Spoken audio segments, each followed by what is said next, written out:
दुनियादारी से रूबरू हुआ तो यह पता चला, जिस्म में ज़मीर होना उतना ज़रूरी नहीं है जितना कि जेब में पैसा होना ज़रूरी है। कागज़ों को एक साथ जोड़े रखने वाली पिन ही कागज़ों को चुभती है। उसी प्रकार परिवार को भी वही व्यक्ति चुभता है जो परिवार को जोड़ कर रखता है।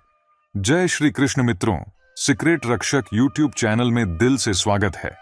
वाणी, व्यवहार और विचार ये आपकी अपनी कंपनी के प्रोडक्ट है। जितनी क्वालिटी अच्छी रखेंगे उतनी कीमत ऊंची मिलेगी।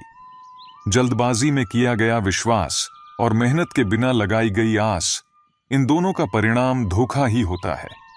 तुम्हारी अच्छाई के बाद भी बुरा होता है तुम्हारे साथ, तो उसका जवाब तुम नहीं, समय और भगवान जरूर देंगे। जिंदगी में किताबें और इंसान दोनों को पढ़ना सीखिए, क्योंकि किताबों से ज्ञान और इंसान से अनुभव मिलता है। वह रिश्ता जिंदगी में बहुत महंगा पड़ता है जिसके लिए हम खुद को सस्ता कर देते हैं। इंसान का मन भी एक समुद्र है, किसी को क्या मालूम कि कितने हादसे और कितनी यादें उसमें समाई हुई है। जीवन की सबसे बड़ी गलती वही होती है जिस गलती से हम कुछ सीख नहीं पाते।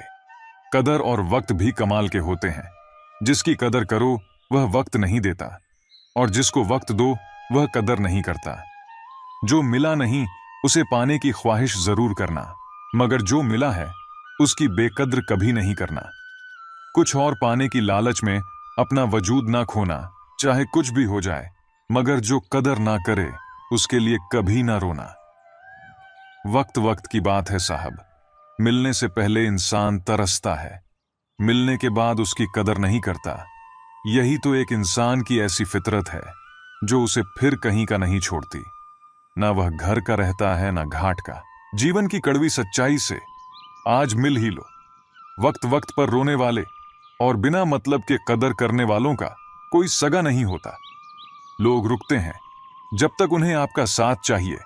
एक बार उनका मतलब खत्म हो गया फिर वह आपका हाथ और साथ दोनों छोड़ देते हैं। नजाकत के साथ जिंदगी जीनी है।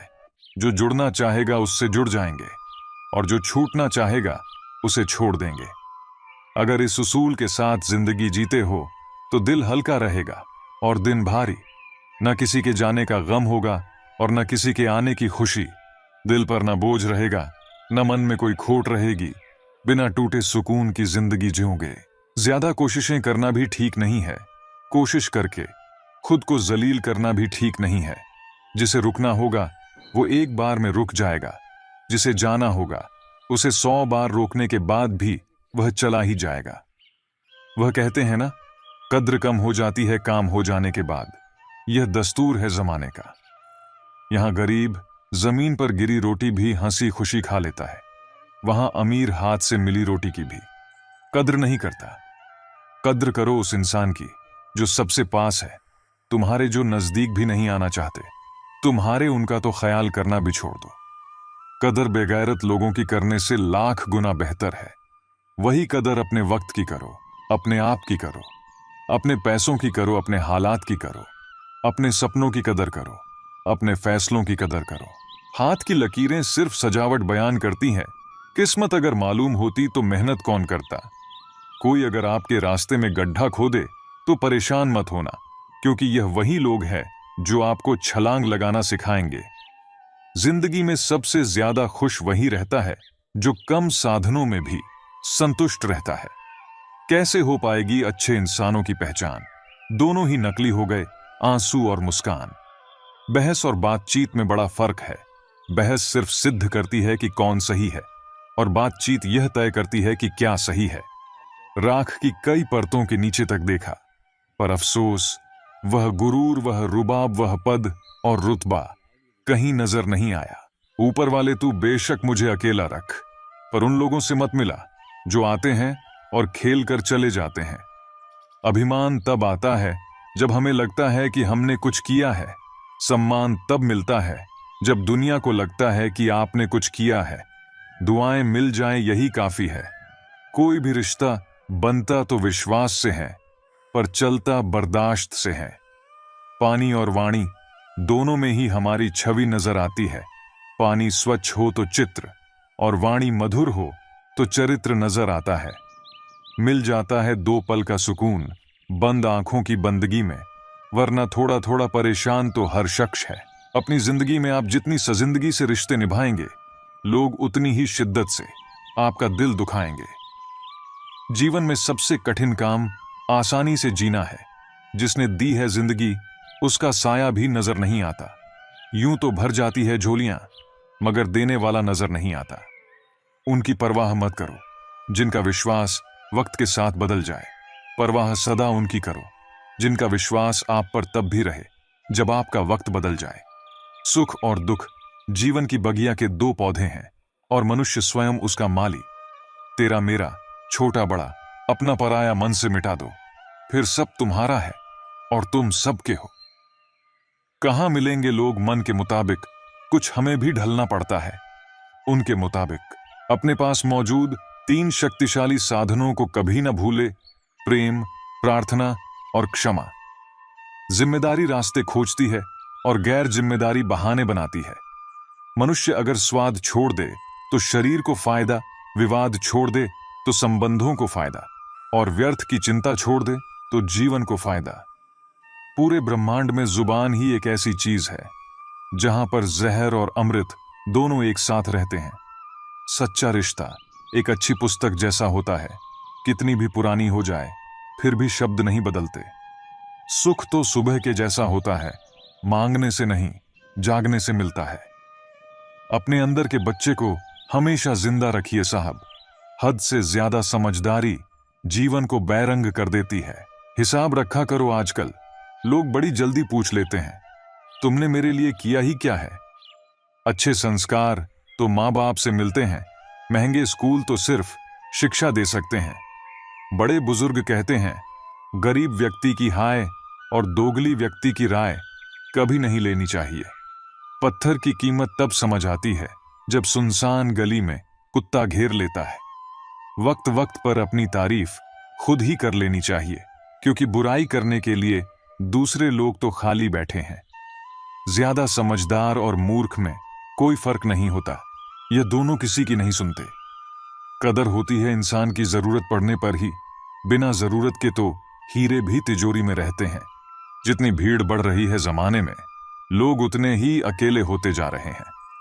प्रभु कहते हैं, तू सोने से पहले सबको माफ कर, मैं उठने से पहले तुझे माफ कर दूंगा। गजब की धूप है शहरों में, फिर भी लोग धूप से कम और एक दूसरे से ज्यादा जलते हैं।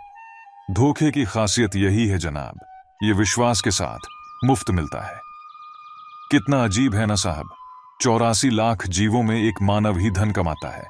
अन्य जीव कोई भूखा नहीं मरा और मानव का कभी पेट नहीं भरा। समय के साथ सब बदल जाते हैं। गलती उनकी नहीं जो बदल गया, गलती तो उनकी है जो पहले जैसा ही रह गया। इंसान के अंदर जो छलके वह स्वाभिमान है, और बाहर जो छलके वह अभिमान है। जिंदगी में हमेशा ऐसे लोगों को पसंद करो जिनका दिल चेहरे से ज्यादा खूबसूरत हो। ऊंचा उठने के लिए पंखों की आवश्यकता पक्षियों को पड़ती है। मनुष्य जितना विनम्रता से झुकता है उतना ही ऊपर उठता है। वह गलतियां बहुत दर्द देती है जिनकी माफी मांगने का वक्त निकल चुका हो। नुक्स निकालते हैं लोग इस कदर हम में, जैसे उन्हें खुदा चाहिए था और हम इंसान निकले। बहुत गुरूर था छत को छत होने का, एक मंजिल और बनी छत फर्श हो गई। आधी अधूरी बातें मन पर बोझ होती है, किसी से कह दिया करो या किसी की सुन लिया करो। इंसान बड़ा हुआ तो बचपन भूलता है, शादी हुई तो माता पिता को भूलता है, बच्चे हुए तो भाई बहनों को भूलता है, अमीर हुआ तो गरीब को भूलता है, और जब वृद्ध होता है तो भूला हुआ सब याद करता है। धोखेबाजी का दौर है साहब। अगर वफादार चाहते हो तो कुत्ते पालो, इंसान नहीं। अपने अंदर के डर को खत्म कर दो, नहीं तो वह डर कल आपको खत्म कर देगा। कुछ को हराना चाहते हो तो तलवार लेकर चलो, सबको जीतना चाहते हो तो किरदार लेकर चलो। तेरे पास जो है उसकी कद्र कर, यहां आसमान के पास भी खुद की जमीन नहीं है। दुनिया में कोई परफेक्ट नहीं है, मजबूत बने और कभी हार ना माने। लोग चाहते हैं कि आप बेहतर करें, लेकिन वह कभी नहीं चाहते कि आप उनसे बेहतर करें। हारे हुए की सलाह, जीते हुए का अनुभव और खुद का दिमाग, इंसान को कभी हारने नहीं देता है। अमीरी दिल की हो तो लोग साइकिल पर भी खुशी मनाते हैं, नहीं तो हमने कारों में भी कई लोगों को रोते देखा है। हमारे जीने का तरीका थोड़ा अलग है। हम उम्मीद पर नहीं, अपनी जिद पर जीते हैं। टूटा हुआ सपना और रूठा हुआ अपना जीवन बहुत तकलीफ देता है। जिंदगी में ख्वाब, ख्वाहिशें और लोग कम हो तो ही अच्छा होता है। कर्मों से ही पहचान होती है इंसानों की। महंगे कपड़े तो पुतले भी पहने हैं दुकानों में। विचार बहता हुआ पानी है, यदि इसमें आप गंदगी मिलाएंगे तो वह नाला बन जाएगा, और सुगंध मिलाएंगे तो फिर वही गंगा जल कहलाएगा। कोशिश करो जिंदगी का हर लम्हा अच्छे से गुजरे, क्योंकि जिंदगी रहे या ना रहे, मगर अच्छी यादें हमेशा जिंदा रहती हैं। खाली मत होने देना अपनी जेब को कभी, वरना आपके अपने भी आपको पहचान से इनकार कर देंगे। अकड़ और अभिमान एक मानसिक बीमारी है, जिसका इलाज कुदरत और समय जरूर करता है। यदि हर कोई आपसे खुश है तो यह निश्चित है कि आपने जीवन में बहुत से समझौते किए हैं, और यदि आप सबसे खुश हैं तो यह निश्चित है कि आप अपने लोगों की बहुत सी गलतियों को नजरअंदाज किया है। माफी के हकदार गलती करने वाले होते हैं, चालाकी करने वाले नहीं। परायों को अपना बनाना सबसे आसान होता है, लेकिन अपनों को अपना बनाए रखना बहुत ही मुश्किल। धन दौलत तो संसार में बहुत लोग छोड़ जाते हैं, मगर जो नाम छोड़कर जाए उसी का जीवन सफल है। बीज बोने से पहले विचार करो कि फसल कौन सी चाहिए। बाद में तो वही मिलेगा जो बीज बोया है। जो तुम्हें अपनाना चाहेगा वह लाख कमियों में भी एक खूबी खोज लेगा। वही जो तुम्हें ठुकराना चाहेगा वह लाख खूबियों को नजरअंदाज कर देगा, और सिर्फ एक खामी को वजह बताकर तुम्हें छोड़ जाएगा। अपनी राह पर आगे बढ़ो, धीरे चलो, मगर लगातार चलते रहो। अगर किसी के लिए कुछ करना चाहते हो तो उन्हें पहले थोड़ा वक्त देकर देखो। अगर उस वक्त में उन्होंने तुम्हारी इज्जत रख ली, तब तुम्हें उनकी फिक्र करने का हक भी है, और जरूरत भी, क्योंकि हर इंसान हर किसी से कद्र या फिक्र की उम्मीद नहीं रखता, और ना ही ऐसी कोई उम्मीद होनी चाहिए। जो बड़ी बड़ी मुश्किलों को भी पार कर जाते हैं, अक्सर उन्हें छोटी छोटी बातें रुला देती है। जिसे तुम आम समझकर छोड़ देते हो, कोई उसे खास समझकर अपना लेता है। अच्छे बनो, लेकिन इतने भी नहीं कि दुनिया आपकी अच्छाइयों का गलत फायदा उठा ले। मेरी मानो तो दिल खोलकर जो उम्र दुनिया और समाज की सोचेंगे तो हमेशा सोचते ही रह जाओगे। झूठ इसलिए बिक जाता है क्योंकि सच को खरीदने की सबकी औकात नहीं होती। चुप रहकर के सहते हो तो आप अच्छे हो, और अगर बोल पड़े तो आपसे बुरा कोई नहीं। सच को तमीज ही नहीं बात करने की, झूठ को देखो कितना मीठा बोलता है। ए जिंदगी, तू सच में बेहद खूबसूरत है, फिर भी तू अपनों के बिना अच्छी नहीं लगती। जो छोड़ गए उनको दफा करो, जो साथ है उनसे वफा करो। बड़ी कमीनी होती है ये जिंदगी भी यारों, तोड़ कर रख देती है उन्हें जो कभी ना टूटे हुए हों। जिंदगी उसी के साथ खेलती है जो अच्छा खिलाड़ी है। तस्वीरों से हकीकत बयां नहीं होती, कुछ राज तो अक्सर दिलों में ही दफन रहते हैं। बहुत आसान है किसी गरीब को खुश करना, उसे महंगे तोहफे नहीं, बस थोड़ा सा प्यार चाहिए। दो तरह के लोग बहुत ज्यादा परेशान रहते हैं, एक तो वह जो ना नहीं कह पाते, और दूसरे वह जो ना नहीं सुन पाते। जब कहानी खुद की होती है तब गलती हमेशा दूसरों की होती है। हमें अक्सर महसूस होता है कि दूसरों का जीवन अच्छा है, लेकिन हम भूल जाते हैं कि उनके लिए हम भी दूसरे ही हैं। सब सुकून के पीछे पीछे भाग रहे थे, जैसे ही रुक गए वैसे ही मिल गया। न समझ ही रहते तो ठीक था, उलझने बढ़ गई है जब से समझदार हुए हैं। किसी के पास सब कुछ हो तो जलती है दुनिया, और किसी के पास कुछ ना हो तो हंसती है दुनिया। जब लगने लगे कि जिंदगी में अब कुछ नहीं रखा, समझ लेना बेहतर जिंदगी अब आने वाली है। किसी की खातिर खुद को इतना मत गिरा देना कि खुद की कोई इज्जत ही ना रहे। पोंछ लो बहते हुए अपने इन आंसुओं को, भला कौन रहना पसंद करता है टपकते हुए मकानों में। किसी की कट रही है जिंदगी, कोई काट रहा है जिंदगी, खुश है वह जो जी रहा है जिंदगी। मनुष्य के पास सबसे बड़ी पूंजी अच्छे विचार और अच्छे संस्कार है। क्योंकि धन और बल किसी को भी गलत राह पर ले जा सकते हैं, किंतु अच्छे विचार और अच्छे संस्कार सदैव अच्छे कार्यों के लिए ही प्रेरित करेंगे। कुछ लोग मुझे गलत समझते हैं, पर मुझे अब कोई फर्क नहीं पड़ता, क्योंकि उनके साथ अच्छा बनने के लिए मैंने अपना सब कुछ गंवा दिया।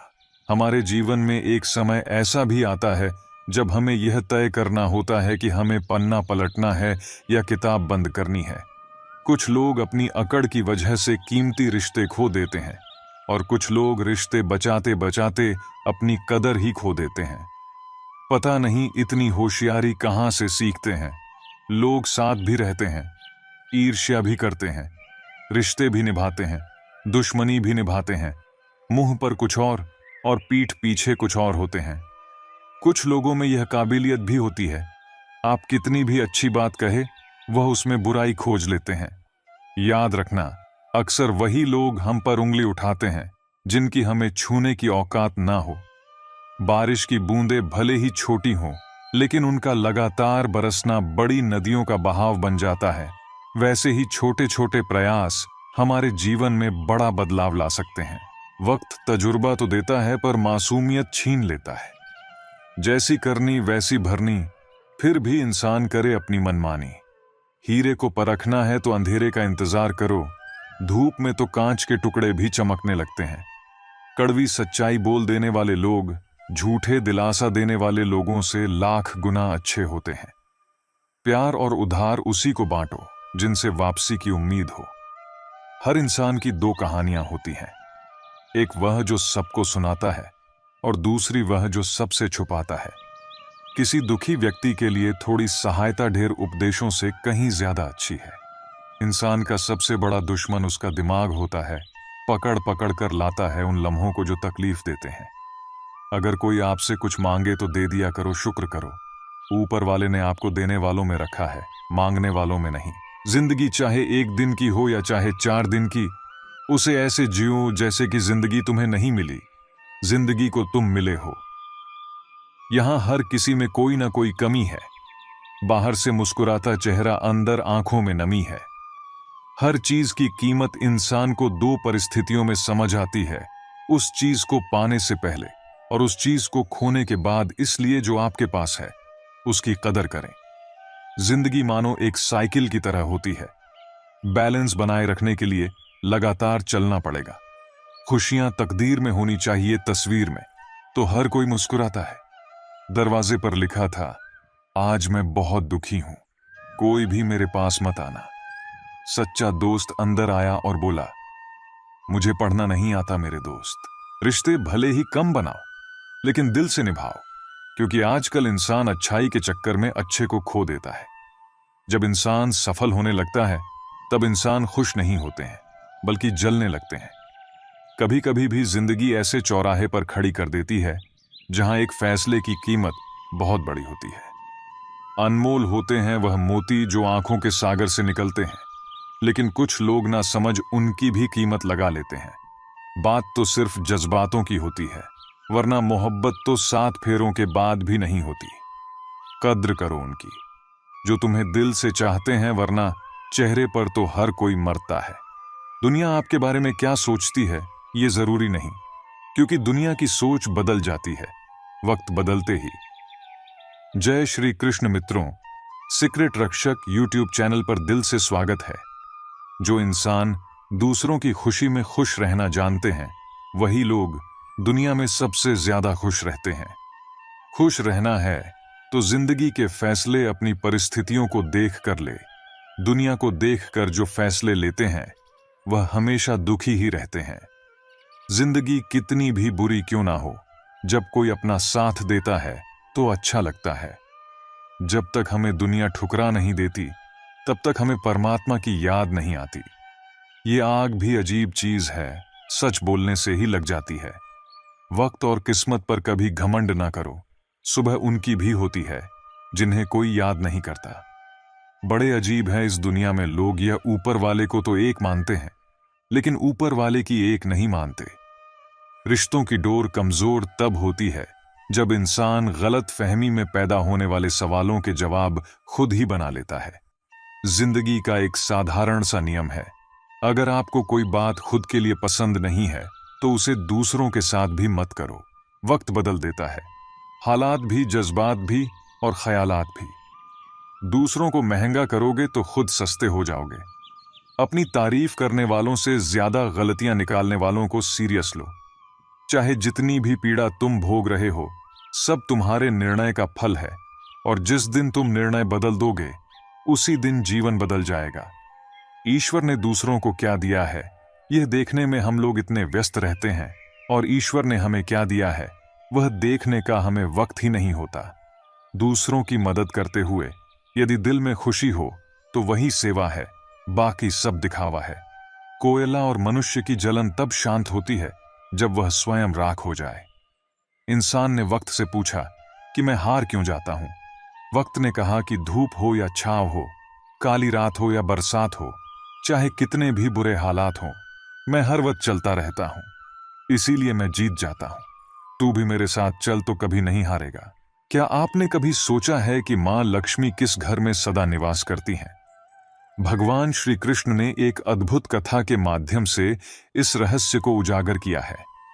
यह कथा न केवल धन और समृद्धि का रहस्य बताती है, बल्कि हमारे जीवन को भी गहराई से प्रभावित करती है। आइए जानते हैं भगवान श्री कृष्ण की यह सच्चाई।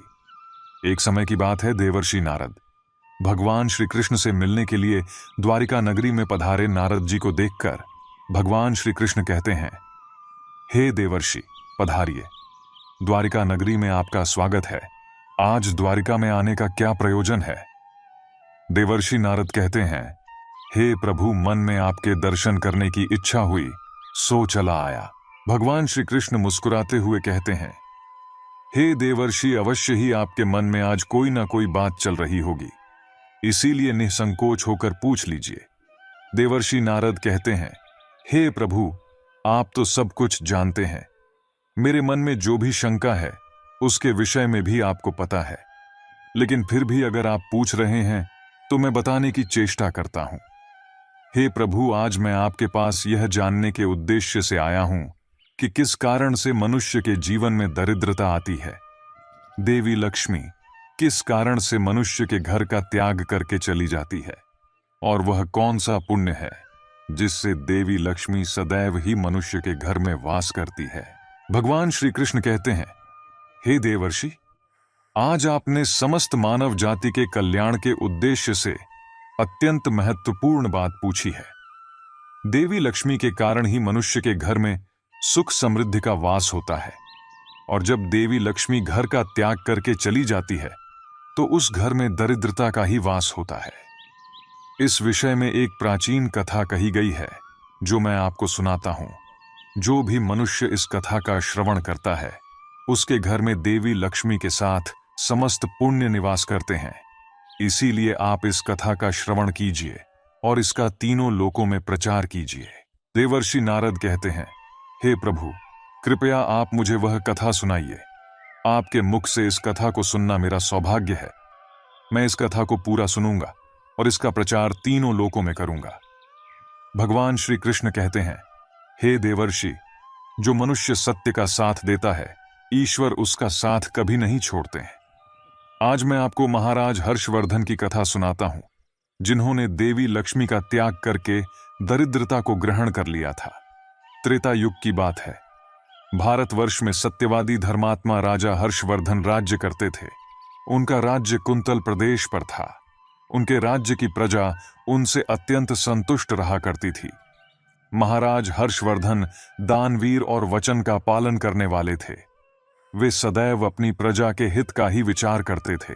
महाराज हर्षवर्धन इतने दयालु थे कि उनकी महानता का परिचय इस बात से पता चलता है कि जब भी उनके नगर में कोई भी साधारण मनुष्य बिक्री करने के लिए बाजार में अन्न, वस्त्र आदि कोई वस्तु लाता, और यदि वह वस्तु सायाकाल तक नहीं बिकती तो उसे राजा स्वयं खरीद लिया करते थे, ताकि उनके राज्य से कोई खाली हाथ ना जा सके। अपनी प्रजा के हित के लिए राजा ने यह सत्य की प्रतिज्ञा की थी। सायाकाल होते ही राजा के सेवक शहर में भ्रमण करते, और जब वे किसी को कोई वस्तु या द्रव्य लेकर बैठा हुआ देखते जिसे किसी ने खरीदा ना हो, तो महाराज के सेवक उस व्यक्ति से उन वस्तुओं की कीमत पूछते और उसकी इच्छा और जरूरत के अनुसार उसकी जो भी कीमत होती वह कीमत देकर उसकी वस्तुओं को खरीद लेते थे। इस प्रकार से महाराज के ऐसे दयालु स्वभाव को देखकर अनेक लोग प्रसन्न होकर उनकी महानता की चर्चा करने लगे। महाराज हर्षवर्धन की कीर्ति तीनों लोकों में होने लगी। देवता भी उनकी प्रशंसा करने लगे। जब यह बात धर्मराज को पता चली तो एक दिन स्वयं धर्मराज ने ही महाराज हर्षवर्धन की परीक्षा लेने की सोची। फिर एक दिन स्वयं धर्मराज एक ब्राह्मण का वेश धारण करके महाराज हर्षवर्धन की नगरी में प्रकट हुए। उन्होंने अपने साथ दरिद्रता की कारक टूटी फूटी चीजें, कूड़ा, करकट और कचरा एक पेटी में भरकर ले लिया। अर्थात उन्होंने दरिद्रता एक पेटी में भर लिया और उस पेटी को लेकर वे सत्यवादी महाराज हर्षवर्धन के नगर में उनकी परीक्षा लेने के लिए पहुंच गए। धर्मराज उस नगर के बाजार में उस कचरे से भरी पेटी को लेकर बेचने के लिए बैठ गए। किंतु कौन सा व्यक्ति कूड़ा कचरा खरीदेगा?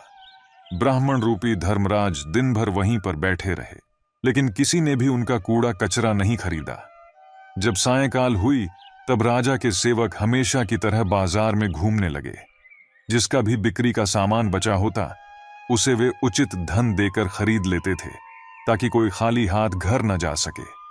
फिर उन सेवकों ने देखा कि एक ब्राह्मण अपनी पेटी लेकर बैठा हुआ है। राजा के सेवकों ने उन ब्राह्मण महाशय के पास जाकर पूछा, हे ब्राह्मण महाराज, आप इस नगर में नए दिखाई दे रहे हैं, क्या हुआ? आपका सामान किसी ने भी नहीं खरीदा, ऐसा क्या लेकर आए हैं? आप अपनी इस पेटी में महाराज के आदेश से हम आपका यह सामान खरीदने के लिए आए हैं। कृपया बताइए, आपकी इस पेटी में क्या है और इसका मूल्य कितना है? तब उस ब्राह्मण ने कहा है, सैनिकों, मैं इस पेटी में दरिद्रता लेकर आया हूं, अर्थात कूड़ा करकट भर कर ले आया हूं, और इसका मूल्य 1000 स्वर्ण मुद्राएं हैं। उस ब्राह्मण के मुंह से ऐसे विचित्र वचन सुनकर वे सभी सैनिक हंसने लगे और फिर उन्होंने उस ब्राह्मण से कहा, हे ब्राह्मण, आपकी पेटी में कूड़ा भरा हुआ है, इसे कौन ले? इसका मूल्य तो 1 पैसा भी नहीं है। फिर उस ब्राह्मण ने कहा, हे सैनिकों, यदि इसे कोई नहीं लेगा तो मैं इसे वापस अपने घर लेकर जाऊंगा। मैंने तो सुना है कि आपके महाराज यहां से किसी भी व्यापारी को खाली हाथ वापस नहीं जाने देते, उसका सारा द्रव्य खरीद लेते हैं। लगता है मैंने आपके महाराज के बारे में झूठ सुना है। उस ब्राह्मण की ऐसी बात सुनकर राजा के सेवकों ने कहा, हे ब्राह्मण, आपने सही सुना है, हमारे महाराज किसी भी व्यापारी को खाली हाथ घर नहीं भेजते, उसका सारा माल खरीद लेते हैं। इसीलिए तुम थोड़ी देर रुको, हम अभी महाराज के पास जाकर आते हैं। फिर उनमें से एक सेवक महाराज हर्षवर्धन के पास जाता है और उनसे कहता है, हे महाराज, आज हमारे नगर के बाजार में एक ब्राह्मण आया है। वह बड़ा ही विचित्र है। वह अपनी पेटी में कूड़ा कचरा भरकर लाया है और उसका मूल्य वह 1000 सुवर्ण मुद्राएं बता रहा है। तब महाराज ने कहा है, सैनिकों, तुम जाकर उसके सामान का मूल्य जो कम से कम हो सके उतना उसे देकर उसका सामान खरीद कर लाओ। उसे उसकी वस्तुएं लेकर वापस मत जाने दो, अन्यथा मेरा वचन झूठा हो जाएगा। फिर राजा के सेवक उस ब्राह्मण के पास जाते हैं और कहते हैं, हे ब्राह्मण, हम तुम्हारे इस पेटी का मूल्य 200 स्वर्ण मुद्राएं देते हैं। तुम इतनी मुद्राएं लो और प्रसन्नता से अपने घर चले जाओ।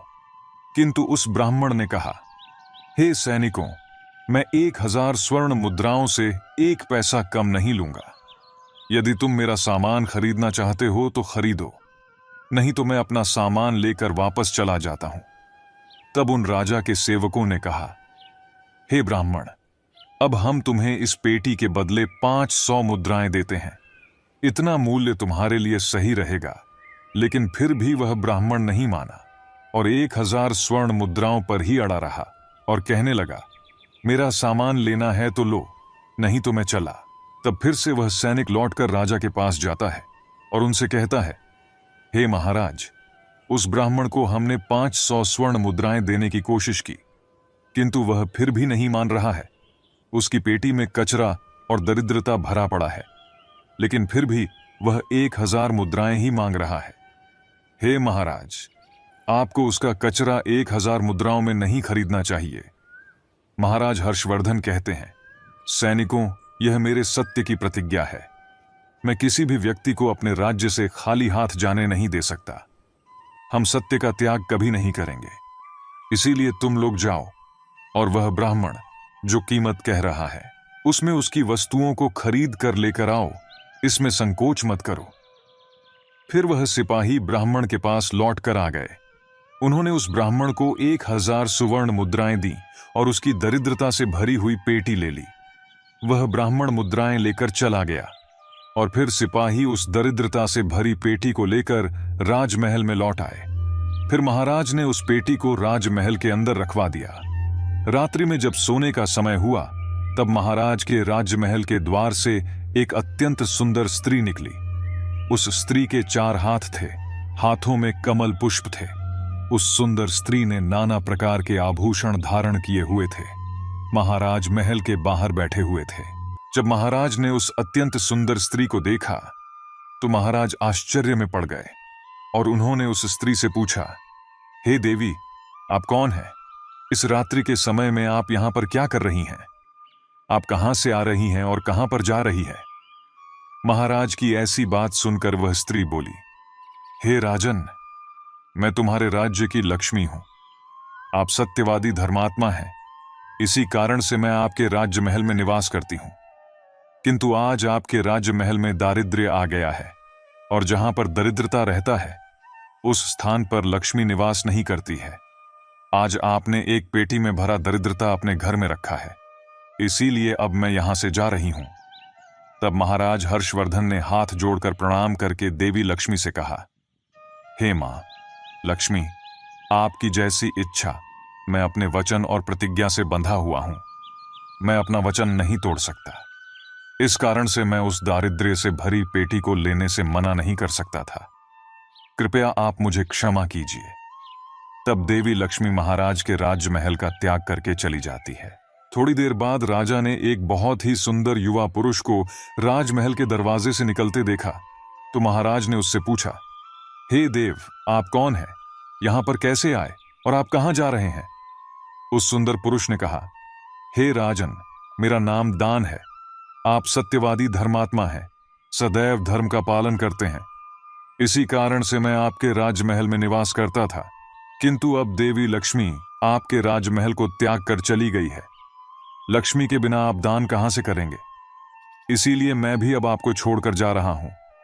तब महाराज हर्षवर्धन बोले, हे देव, ठीक है, जैसी आपकी इच्छा आप भी जा सकते हैं, किंतु मैं अपने वचन को तोड़ नहीं सकता। फिर वह दान भी महाराज को छोड़कर चला जाता है।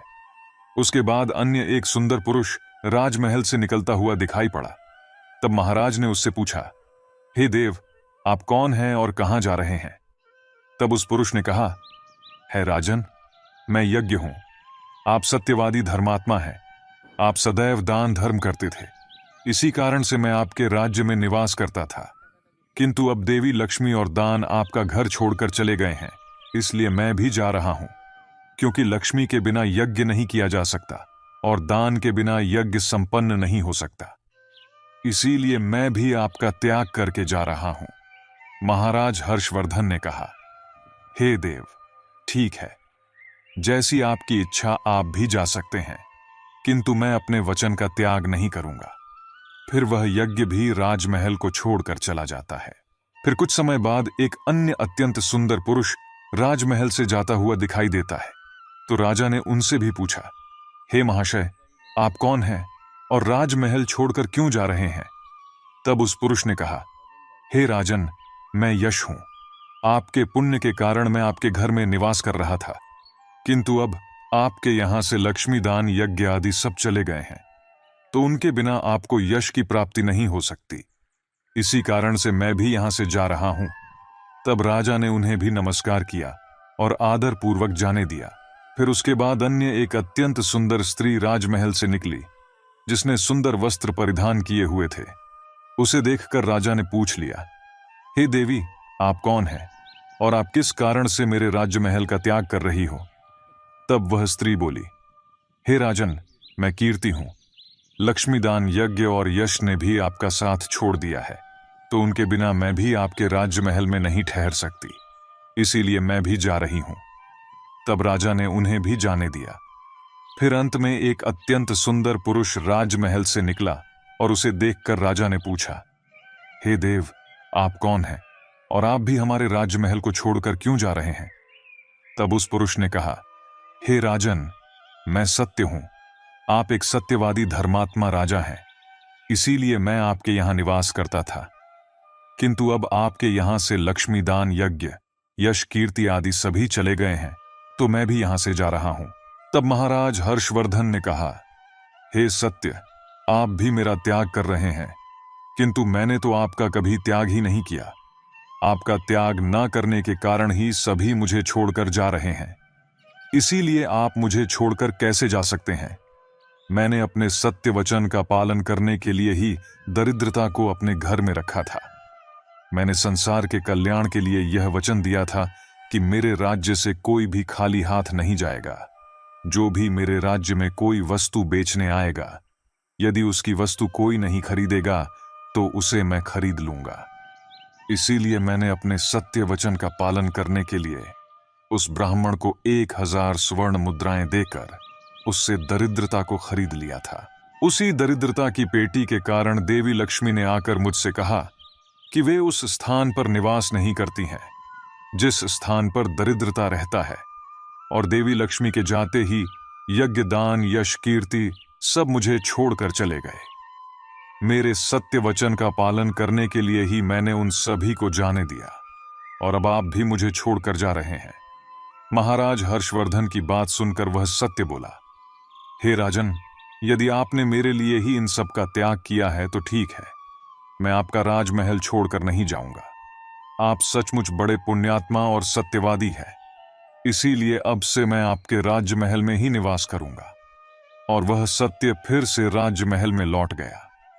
उसके थोड़ी ही देर बाद एक सुंदर स्त्री लौटकर आ गई। उसे देखकर राजा ने पूछा, हे देवी, आप कीर्ति हैं, अब भी आप मुझे छोड़कर चली गई थी, तो फिर वापस क्यों लौटकर आ गई आप? तब कीर्ति ने कहा, हे राजन, मुझे क्षमा करो, मैं लक्ष्मी, यज्ञ, दान, यश के बिना तो रह सकती हूं, किंतु सत्य के बिना नहीं। इसीलिए जहां सत्य रहेगा मैं भी वहीं पर रहूंगी। फिर राजा ने कीर्ति का स्वागत किया और वह राजमहल में चली गई। फिर यश वहां पर लौटकर आ गया। राजा ने उनसे पूछा, हे महाशय, आप तो यश हैं और आप मुझे छोड़कर चले गए थे, फिर लौटकर क्यों आ गए? तब उस पुरुष ने कहा, हे राजन, कोई राजा कितना ही बड़ा धनवान हो, दानवीर हो, किंतु सत्य के बिना उसे यश प्राप्त नहीं हो सकता। इसीलिए जहां पर सत्य विराजमान रहता है मैं भी वहीं पर रहता हूं। सत्य के बिना मैं नहीं रह सकता। ऐसा कहकर फिर यश ने राजमहल में प्रवेश किया। सके कुछ क्षण बाद यज्ञ भी लौटकर आ गया। राजा ने उनसे भी पूछा, हे महाशय, आप क्यों लौटकर आ गए? तब यज्ञ ने कहा, हे राजन, चाहे कोई कितना भी लक्ष्मीपति और दानशी क्यों ना हो, किंतु बिना सत्य के यज्ञ शोभा नहीं देता है। आप में सत्य विराजमान है, इसीलिए मैं भी आपके पास ही रहूंगा। इतना कहकर यज्ञ भी राजमहल में वापस लौट आए। उसके कुछ क्षण बाद दान भी वापस आ गया। राजा ने उनसे भी पूछा, हे महाशय, आप भी मुझे छोड़कर गए थे, फिर लौटकर किस कारण से आ गए? तब उस पुरुष ने कहा है, राजन, मैं दान हूं। कुछ समय पहले मैं आपको छोड़कर गया था, किंतु आप में सत्य विराजमान है, और जहां सत्य रहता है मैं भी वहीं रहता हूं। कोई भी मनुष्य कितना ही धनवान क्यों ना हो, किंतु बिना सत्य के वह दान नहीं कर सकता। दान का महत्व सत्य से ही होता है, इसीलिए मैं भी लौट कर आ गया। राजा ने कहा, ठीक है, आपका भी स्वागत है। और फिर दान भी राजमहल में चला गया। और फिर उसके बाद साक्षात देवी लक्ष्मी लौट कर आ गई। राजा ने पूछा, हे मां, लक्ष्मी, आप वापस क्यों आ गई? आप तो मुझे छोड़कर चली गई थी। तब देवी लक्ष्मी ने कहा, हे राजन, यह आपके सत्य की परीक्षा थी। आपके यहां पर यश, दान, यज्ञ और सत्य सभी निवास करते हैं, और लक्ष्मी के बिना सभी विफल हो जाएंगे। इसीलिए मैं आपके सत्य के धर्म की रक्षा करने हेतु लौट कर आ गई हूं। तब राजा ने कहा है, मां, मेरे यहां पर तो दारिद्र्य से भरी हुई पेटी है। जहां दारिद्र्य रहता है वहां पर आप कैसे निवास कर सकती हो? तब देवी लक्ष्मी ने कहा, हे राजन, मेरी कृपा से वह दारिद्र्य से भरी पेटी भी सुवर्ण और रत्नों से भर जाएगी। इतना कहकर मां लक्ष्मी भी राजमहल में प्रवेश करती है। मां लक्ष्मी के प्रवेश करते ही वह पेटी में भरा पड़ा कूड़ा कचरा रत्न और सुवर्ण के आभूषण में बदल गया। इसके कुछ समय के पश्चात स्वयं धर्मराज ब्राह्मण के रूप में राजमहल में आ गए। तब राजा ने उनसे पूछा, हे विप्र, आप कौन हैं? आपने तो मेरा त्याग नहीं किया था, फिर आप यहां पर कैसे आ गए? तब उस ब्राह्मण ने कहा, हे राजन, मैं साक्षात धर्म हूं। मैं ही ब्राह्मण का रूप धारण करके आया था और मैंने ही 1000 सुवर्ण मुद्राओं के बदले तुम्हें दारिद्र्य दिया था, किंतु तो तुमने अपने सत्य के बल से मुझे जीत लिया है। इसीलिए अब मैं तुम्हें वरदान देने के लिए आया हूं। बताओ, मैं तुम्हें कौन सा वर प्रदान करूं? इतना कहकर धर्मराज ने अपना मूल स्वरूप धारण किया। तब राजा हर्षवर्धन ने कहा, हे धर्मराज, आपके दर्शन करके मैं धन्य हो गया। कृपया आप अपनी कृपा सदैव मुझ पर बनाए रखें। मुझे और कुछ नहीं चाहिए। फिर धर्मराज ने राजा को आशीर्वाद दिया और उस स्थान से अंतर्ध्यान हो गए। भगवान श्री कृष्ण कहते हैं, हे देवर्षि नारद, इस प्रकार से अपने सत्य धर्म के कारण ही महाराज ने सभी पर विजय प्राप्त की थी। इसीलिए मनुष्य को कभी भी सत्य का अनादर नहीं करना चाहिए। हमेशा सत्य का पालन करना चाहिए। जो सत्य की राह पर चलता है, उसके पास लक्ष्मी, दान, यज्ञ, यश, कीर्ति सदैव निवास करते हैं। तो प्रिय श्रोताओं, इस प्रकार से भगवान श्री कृष्ण ने नारद जी को अत्यंत महत्वपूर्ण ज्ञान दिया है।